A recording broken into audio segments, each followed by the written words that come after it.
Morning, y'all. I know it's been a little bit since I've posted anything, and I've been pretty busy, so it's been a little bit since I could get to this. But wanted to share something that I did and a bit of an inspirational message.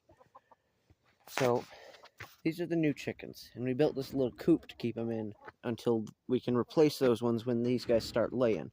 We're just waiting for them to pick it up a little bit more, and then we can get rid of these ones. Yeah, what's up? You gonna try something? You better not. That rooster's a bit of a jerk, but when we built this coop for these guys a few months ago, this wire that we had it stapled into the wood here really good. But the only other access point is this door here. Oh look, see? We got some eggs in there. Hi, chicken. I have to see if I can reach in and get those. Which means, how did I get all that scraps in there for them? Well, that's where I wanted to bring up. On YouTube, I'm subscribed to a channel called Physics Stuck, run by a man named Chris Boden. And he has some great videos on different tools used in the trades, just cool gadgets, equipment, and just all sorts of cool stuff about how the world runs, how power plants and different trades work. There's a really cool one on there about a big turbine in the bottom of a hydroelectric generator where he's showing how they changed the angle of the impeller down there.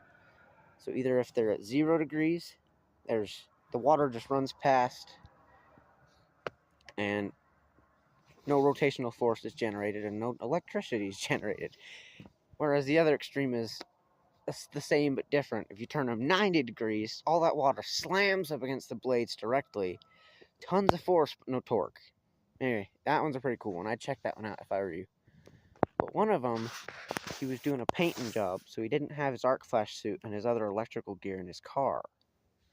And someone pulled a switch, as the dumb ones do, and entire power plant's gone down. He doesn't have his arc flash suit, so he can't just air gap the whole plant and then push it, because it's electrically actuated.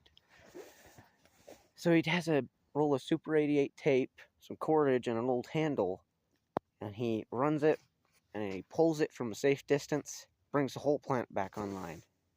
And that brings me to what I want to show you. I broke off, actually you can see the pieces here, I broke off one of these pieces of wood that was screwed on here,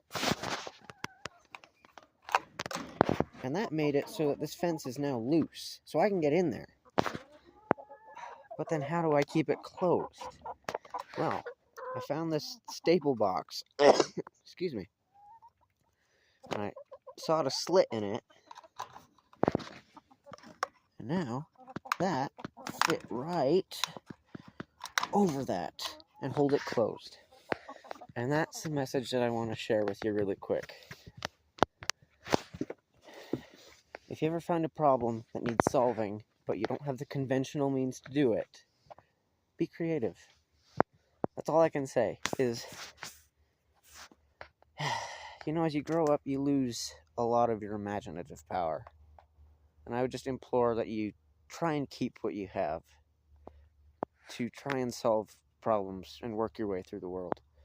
He says it best in his video where he brought the plant online with his paracord. You just do the best with what you have and where you are. Anything can be used as your tool if you're creative enough. I built a gate on our chicken coop so we can get food and eggs in and out of the run with a piece of junk. It was a staple box that I just cut a slit in. Complete trash, but it was just laying there and I was able to use it. So I just thought that was something I should share. Just stay creative. Be engineers, but not in the conventional sense. In the conventional sense is fine. There's some smart men and women out there that are helping the world run. But also, we need more of the creative types, because they're the ones that'll solve the problems when no other means are available. So, that's all I wanted to share. I hope y'all have a good day. I'll hopefully be putting a little bit more on this, more consistently. I've been pretty busy working because I'm trying to save up money to go on a mission. But hopefully I can find a better schedule so I can do this more consistently, because I want to share this life with you. I find I love living this life, and I want those who don't know much about it to learn if they'd like. I want to offer that knowledge for those that want it. So, hope y'all have a good day. I'll see you next time.